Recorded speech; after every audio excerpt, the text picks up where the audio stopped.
Testamento Espiritual Omega. Revelado a Sor María Benedetta de la Santa Cruz, monja colombiana de las Hermanas Franciscanas de la Santa Cruz, en una aparición de Benedicto XVI el 2 de febrero de 2023, Día de la Candelaria. Durante la celebración de la fiesta de la Candelaria, el 2 de febrero de 2023, la hermana Benedetta tuvo una visión mientras participaba en el ofertorio de una misa celebrada en su monasterio por un sacerdote que no estaba en comunión con el Papa Francisco. En esta visión, el Papa Benedicto XVI le reveló importantes detalles sobre el estado del Vaticano, confirmando muchas sospechas que ya circulaban. Este mensaje, transmitido en forma escrita, ofrece un testimonio único y precioso que será preservado para la historia. Benedicto XVI explica la situación interna de la Iglesia, que revela una realidad oculta de gran significado. Visión, el 2 de febrero de 2023, durante la fiesta de la Candelaria, estaba asistiendo a la Santa Misa, y durante el ofertorio sucedió algo extraordinario. Mientras el sacerdote incensaba las ofrendas de pan y vino, de repente desapareció de mis ojos, y en su lugar vi al Papa Benedicto XVI. Estaba vestido con vestiduras blancas y doradas, e incensaba el altar con gran solemnidad. Luego se volvió para incensar a la asamblea, y así fue como finalmente pude verlo con claridad, pues hasta ese momento solo había visto su espalda. El Papa Benedicto estaba celebrando la misa tradicional. Sus vestiduras eran de un blanco resplandeciente, y en su pecho llevaba una cruz pectoral de esmeralda. Sobre la casulla había lirios bordados en plata, entrelazados con los sagrados corazones de Jesús, José y María en oro brillante. Me sorprendió verlo tan brillante, completamente diferente a como lo había visto en un sueño anterior el día de su funeral.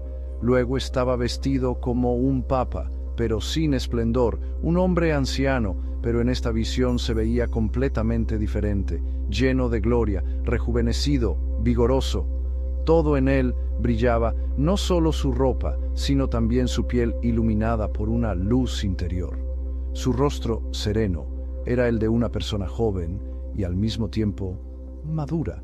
Se dignó con gran concentración y luego durante el canon escuché su voz pronunciar perfectamente las palabras en latín, según el rito extraordinario de la misa tridentina. La capilla se llenó de incienso con un exquisito olor a mirra. Había un sentimiento de santidad en el aire, un asombro de Dios que parecía envolver a todos los presentes. Cuando el Papa Benedicto levantó la sagrada hostia consagrada en el cuerpo del Señor, vi una gran cantidad de incienso elevarse hacia el cielo. En un rincón del altar apareció un ángel regiamente vestido. Fue entonces cuando escuché a Genswein dar instrucciones de parte de Francisco a las monjas, diciéndoles que siguieran administrando el medicamento, asegurándose de que todo pareciera natural, sin levantar sospechas ni hacer preguntas, con la promesa de que serían bien recompensadas. Habla el Papa Benedicto. Fingí no sentir nada, pero la situación se volvió insoportable. Cada comida y cada medicamento que me daban me llenaban de miedo y tormento. Vivía con el miedo de que fueran envenenados, y esto me llevaba a evitar comer, empeorando aún más mi ya de por sí muy frágil salud. No tuve más remedio que bendecir las medicinas, sospechando continuamente que estaban siendo manipuladas. Mi encarcelamiento, que había durado casi 10 años, parecía llegar a su fin. Dios estaba impaciente, me sentí llamado. Incluso si quisiera hablar no podría. Sabía que nadie me creería y que cualquier cosa que dijera sería distorsionada. No había nadie en quien pudiera confiar. Era una situación estresante y opresiva. Pero Dios vino a rescatarme. Él me iluminó permitiéndome comunicarme a través de códigos, parábolas y sobre todo a través de libros. Esperaba que al menos alguien pudiera captar el significado oculto detrás de mi forma de hablar. Con motivo de mi cumpleaños número 95, Francisco vino a visitarme. Trajo consigo una botella de vino y pastel de leche y pidió estar a solas conmigo. Nunca esperé el nivel de cinismo y maldad que sentí en él en ese momento. Su odio hacia mí, hacia la Iglesia, y en particular hacia la Madre de Dios, era inmenso. Siempre me he considerado una persona pacífica y diplomática, pero en ese momento me sentí impotente. No pude hacer más que sufrir en silencio, sumergido en una profunda soledad. Sentí que mi sufrimiento reflejaba el de Cristo abandonado en su momento de necesidad. Tenía claro que esta etapa de mi vida formaba parte de mi purificación, ligada a la gran responsabilidad de mi oficio de vicario de Cristo. Se me había confiado mucho, y pronto tendría que rendir cuentas a Dios por mi mayordomía, no solo como cristiano, sino como líder de toda la Iglesia. Qué gran responsabilidad llevaba sobre mis hombros. Esta conciencia aumentó mi sufrimiento, haciendo que cada momento fuera aún más doloroso. En la confesión, con su habitual actitud halagadora y una falsa máscara de fraternidad, Bergoglio, o más bien Francisco, se dirigió a mí con un tono burlón, frío y cínico. Me dijo que le encantaba tener a la Iglesia en sus manos, que la destruiría por completo y enterraría la Eucaristía para siempre. Sus palabras agudas y llenas de desprecio resonaron en mi mente. Borraré a vuestro Dios de la faz de la tierra. Me confió con una sonrisa traviesa que tenía muchos aliados dispuestos a ayudarle, tanto dentro como fuera de la Iglesia. La curia está a mis pies, continuó, y el colegio cardenalicio son perros fieles, lo sabes bien, no lo puedes negar, todos obedecen. Y una vez más sonrió, esta vez más fríamente, diciéndome: los traje a todos aquí para ti. Tómalo como un favor de mi parte. No soy tan malo como dicen. Me aterró su mirada. Tenerlo frente a mí era como mirar al mismísimo Satán. Me confesó que uno de sus principales objetivos era mancillar a la Madre de Dios, borrar dogmas y, si era posible, pisotear la Eucaristía. Me dijo con gran satisfacción que eliminaría de un solo golpe el rito extraordinario, dejando solo el actual, lleno de profanaciones y sacrilegios. Reveló que el nuevo rito había sido diseñado por un masón experto en liturgia. Y con una sonrisa burlona, me dijo que sintió placer cuando, durante su viaje al Tepeyac, insultó abiertamente a la Reina del Cielo. Estaba hablando de México. También se jactó de la puesta en escena de la supuesta consagración de Rusia y del mundo al Inmaculado Corazón de María, que él mismo había orquestado. Luego, acercándose a mí más, me preguntó irónicamente: ¿quieres saber a quién invoqué ante la amada imagen de Nuestra Señora de Fátima? Le dije que no era necesario, pero él insistió, sabiendo que la respuesta me dolería. Invoqué al Rey de las Tinieblas, ¿me entiendes? Me quedé en silencio, paralizado. Finalmente añadió cínicamente: están los expedientes del Papa Juan Pablo I y del Gran Juan Pablo II, sobre quienes se hicieron varios intentos fallidos, hasta que fueron silenciados. Al final, una cirugía de garganta asequible lo solucionó todo. Finalmente estoy yo, y te puedo asegurar que hay muchas maneras de matar. Sor Benedetta. Su mirada era una mirada hacia el infinito, la mirada de Benedicto XVI. No podía creer lo que estaba escuchando. Sentí un gran dolor en el corazón y una profunda indignación, pero permanecí allí, sentada en el borde de la cama en total silencio, como si fuera el secretario del Papa mientras seguía escribiendo. Dentro de mí repetí: ¡qué horrible, Dios mío! ¡Qué malvado! Entonces el Santo Padre me miró y me dijo: sé fuerte y sigue escribiendo. Todavía tengo mucho que decir. Todo esto ya es parte de la historia. Escribe, hija. Le respondí: estoy escuchando, Santo Padre. Y continuó: Benedicto XVI. Como papa siempre usé la sotana blanca, esperando que el mundo entendiera que nunca había renunciado realmente y que estaba bajo presión para tomar decisiones difíciles para el bien de la Iglesia. En las pocas comunicaciones que logré realizar, utilicé un lenguaje velado para no llamar la atención de mis enemigos, quienes me observaban constantemente.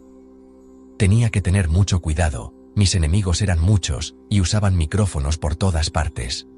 Ahora disfruto de una gran paz, porque Dios es justo y sus tiempos son perfectos. Son tiempos en los que muchos engañan haciéndose pasar por la verdad, pero solo hay una verdad, Cristo, y debemos permanecer siempre fieles a Él, incluso a costa de la vida, como me pasó a mí. El 8 de diciembre de 2022, con confianza y buena voluntad, informé a mi secretario que había escrito varias cartas, entre ellas mi última encíclica. María Corredentrice, mediatriz y abogada. Lo hice alentado por el gran San Juan Pablo II, ferviente defensor de María Corredentora. Cuando le dije al secretario dónde se encontraban estas cartas, reaccionó con sorpresa. «¿Cartas?», dijo con una sonrisa forzada, agradeciéndome mi confianza. Le expliqué que eran cartas confidenciales dirigidas al gobierno central, a la Curia Vaticana, a la Congregación para la Doctrina de la Fe y la Liturgia, al Colegio Cardenalicio, a los cardenales Gerhard Ludwig Müller, Raymond Leo Burke, Zen y Robert Sara, así como a la Fraternidad Sacerdotal San Pío X y San Pablo. También había escrito una carta a los sacerdotes y seminaristas, exhortándolos a ser ejemplares, a orar intensamente, a cultivar la castidad y la íntima comunión con Cristo. Solo conformándonos a su corazón, será fructífero el ministerio sacerdotal. Les recordé que no cedieran a las tentaciones del poder y la carrera, y les advertí que no dieran la comunión en las manos, invitándolos a reparar como lo pedía la Madre de Dios. También escribí cartas a institutos de vida consagrada, a periodistas y a mi querido amigo teólogo Giulio Colombi. Finalmente escribí una carta abierta al pueblo de Dios. Le recomendé a Georg que estas cartas se hicieran públicas 3 días después de mi muerte, y él me prometió hacerlo. En mi camino de imitación de Cristo, que hasta el final tuvo a su lado a Judas Iscariote, pérfido y traidor, yo también tuve a mi Judas. Georg, un hombre cuyo bien busqué hasta el último momento, mostrándole cariño, confianza y paciencia, esperando su conversión. Sin embargo, sabía que la peor de las traiciones y el mayor de los asesinatos vendrían de él. Seguro de la inminente traición de mi secretario, decidí prudentemente entregar una copia de mis cartas a mi querido amigo Giulio Colombi, durante su última visita concedida milagrosamente, gracias a la intervención del propio Ganswein, después de numerosas oraciones. Discretamente le expliqué rápidamente a Giulio la gravedad de la situación, y le pedí que hiciera públicos los documentos después de mi muerte, que ya sabía que estaba cerca. Además, le pedí que enviara copias a cada uno de los miembros del colegio cardenalicio, para que pudieran tomar las decisiones necesarias y convocar un cónclave legítimo tras mi fallecimiento. Respecto a este acto de confianza depositado en mi secretario, lamentablemente traicionó mi confianza comunicándole todo en secreto a Francisco. No solo le informó de las cartas, sino también de la encíclica María Corredentora, donde proclamaba dogmáticamente el papel de la Virgen María como corredentora, mediadora y defensora del género humano. Escuché claramente, gracias al volumen de su teléfono, a Francisco dar la orden de destruir cualquier documento comprometedor. Le oí decir: «Es mejor no dejar nada que pueda resultar comprometedor», a lo que mi secretario respondió con un frío: «Lo haré». Lo que no sabían, sin embargo, es que yo había tomado precauciones y confiado copias de todo a Giulio Colombi. Conociendo la traición de Georg Ganswein, quise darle una última oportunidad de redimirse ante los ojos de Dios, entregándole la encíclica que había escrito con gran sacrificio y dedicación. Esta carta, completada por mi mano el 25 de marzo de 2022, fue fruto de 3 años de intensa oración, noches de insomnio y pedidos de iluminación del Espíritu Santo. En el texto proclamé solemnemente el dogma mariano de la Santísima Virgen María como corredentora, mediatriz y abogada. Este nuevo dogma reflejaba plenamente la maternidad espiritual de María, papel que el mismo Cristo le había conferido en la cruz, confiándole toda la humanidad. Sus 3 misiones principales como corredentora, mediadora y abogada contienen el don que le permite ejercer su función de madre espiritual para todos los pueblos de todos los tiempos. Le recomendé este documento a Georg con la esperanza de que pudiera enmendarse, pero a pesar de ello, decidió traicionar mi confianza nuevamente. La encíclica que escribí proclamó solemnemente: «La Santísima Virgen María es nuestra Madre en el orden de la gracia, corredentora, mediadora y abogada, cuya maternidad es universal, alcanzando a todos los pueblos y a todas las razas desde la creación del mundo, a partir de la redención realizada por su Hijo Jesús, Cristo. Hoy, más que nunca, se necesita con urgencia la intercesión de la Madre de Dios ante la crisis sin precedentes de fe, familia, sociedad y paz, que marca la condición humana hoy. Estoy convencido de que esta definición papal de la maternidad espiritual de la Santísima Virgen María será un remedio extraordinario para la actual crisis global que amenaza a la humanidad. Lo firmé con el título Benedictus Papa XVI, Pastor de Pastores, consciente de que este era mi último acto como sumo pontífice. Fue la señal de que mi viaje estaba por terminar, y desde ese momento entendí que había comenzado mi cuenta atrás personal. Me sentí como la Omega, el final de un ciclo importante en la Iglesia, consciente de que una nueva etapa estaría marcada por una persecución religiosa aún más intensa. Fue un acto de profunda fe en la figura de María, que representaba la clave para afrontar la crisis espiritual y social que se extendía por el mundo. Esa última mañana, el peso del sufrimiento que estaba experimentando era más opresivo que nunca. Las noches de insomnio, llenas de angustia y oración, parecían no tener fin.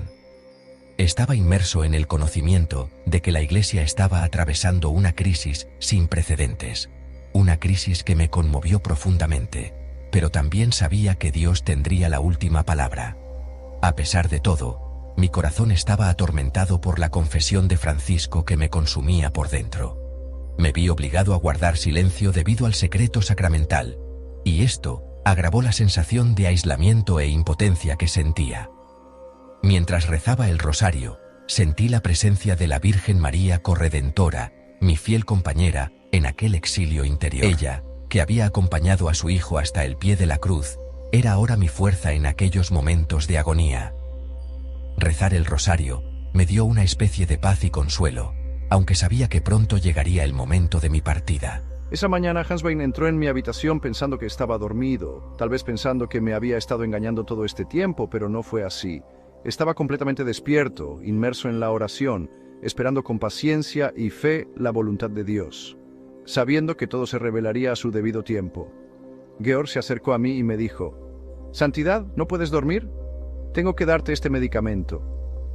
Yo, ahora consciente del momento que estaba por llegar, lo miré fijamente a los ojos, pero él inmediatamente desvió la mirada. Su mirada era fría como la de un cadáver. Me armé de valor y le dije: «Georg, ¿alguna vez has pensado en mi muerte?». Él respondió nerviosamente: «No, no, su santidad». Entonces le dije: «Deberías hacer esto y examinar tu conciencia a menudo. Es saludable para el alma, la vida es corta y un día tendrás que dar cuenta a Dios». Me miró asombrado y se dio cuenta de que había sentido su traición. A pesar de mi debilidad física, tuve que decirle la verdad que había ocultado durante demasiado tiempo en el silencio de mi sufrimiento. Él respondió: «¿Por qué estas palabras, santidad?». Con la voz quebrada por el dolor y cansancio, respondí: «Lo que tienes que hacer, hazlo ahora, pero recuerda, tendrás que responder ante Dios». El silencio entre nosotros era glacial. Luego, sin dudarlo, me puso la inyección, susurrándome al oído: «Es hora de terminar con esta farsa». Pero a pesar de su deseo, yo estaba listo, estaba en paz. En ese momento oré en silencio, y sabiendo que mi hora había llegado, le dije con un último aliento de vida: «Os perdono a todos de corazón». Luego volví mi corazón a Dios y mis últimas palabras fueron: «Señor, te amo, tú me conoces y sabes que te amo». Me quedé dormido como un bebé en los brazos de la Madre Celestial.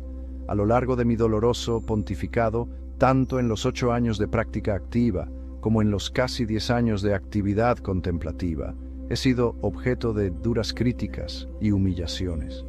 Cada fase de mi vida parecía estar sujeta a un desprecio público implacable y despiadado.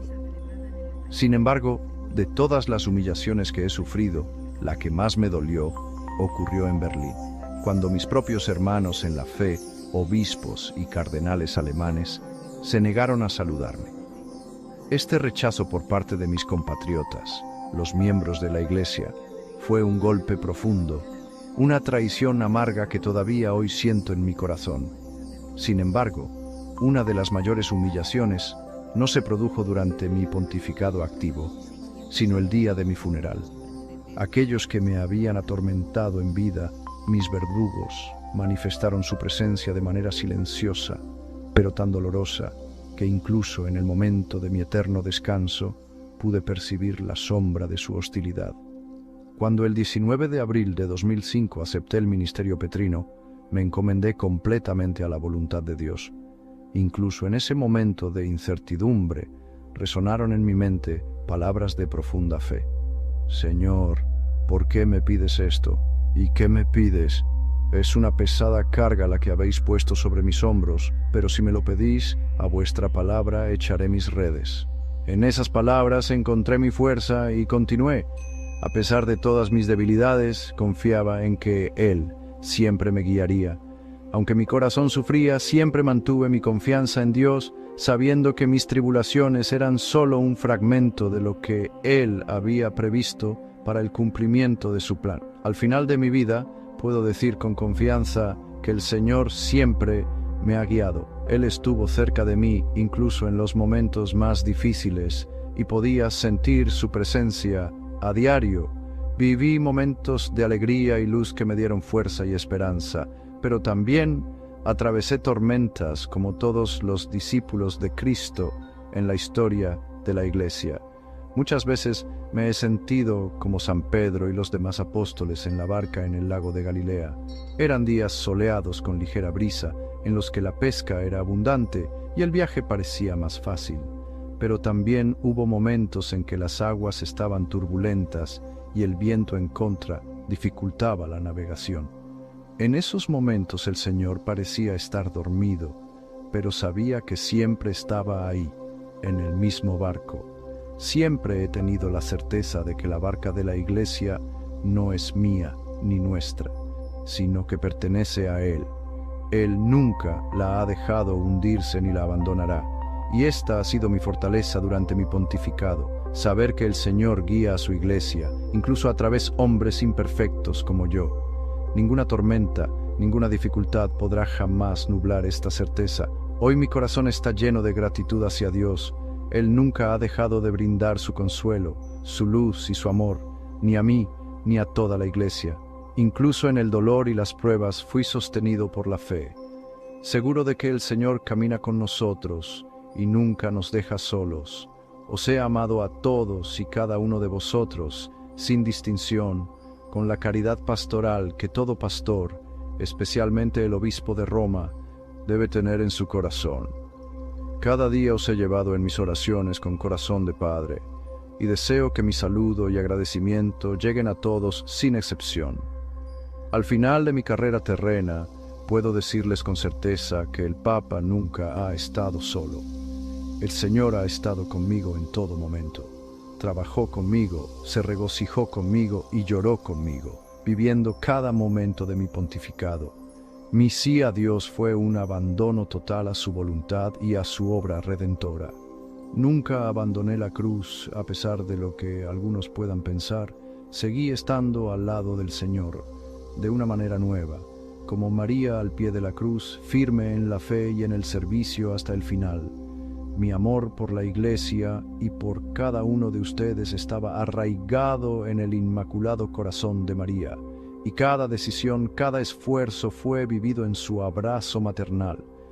Mi camino ha sido un camino de fe, confiado en que el Señor nunca nos abandona, ni siquiera en los momentos más difíciles. Concluyo mi camino terrenal con gratitud y paz, seguro de que el Señor sigue guiando a su Iglesia. Ahora quisiera pedirte un último favor. Quiero que publiques este escrito en los medios de comunicación sin omitir ningún detalle, porque cada palabra es de gran importancia para la Iglesia. No tengas miedo. Entiendo que esta misión es delicada, pero ¿puedo confiar en ti? Sor Benedetta. Su Santidad, por supuesto que puede contar conmigo. Seré su secretaria si me lo permite. Benedicto XVI, hazlo y no temas las posibles represalias que este escrito pueda generar. Quiero que llegue a la Curia Vaticana y a todos los miembros del Colegio Cardenalicio. Sor Benedetta, Santo Padre, ¿puedo hacerle una pregunta? Benedicto XVI, estoy escuchando. Sor Benedetta, después de su muerte se hizo público un testamento espiritual que se presume suyo. ¿Es cierto que es de usted? Benedicto XVI, En cuanto a mi testamento espiritual, os digo que fue publicado de forma incompleta. Todo pontífice tiene la libertad de escribir un testamento espiritual. Decidí hacerlo en 2 partes, debido a las delicadas amenazas que se cernían sobre mí en aquel momento y a la amenaza de cisma en el seno de la Iglesia. Por eso no pude escribir un testamento completo. Pensé en dividirlo en 2 partes. A la parte hecha pública la llamé Alfa, mientras que a la segunda parte la llamé Omega. Esta segunda parte fue quemada junto con las cartas y la encíclica que yo había escrito. La parte que acabo de dictarte es de gran importancia y debe sacarse a la luz. Esta misión requiere tu coraje. Mi secretario se aprovechó de mí una vez más, incluso en el libro que publicó, donde se adaptaron muchas de sus confesiones. Es solo un distractor y no dice lo que realmente debería de decir.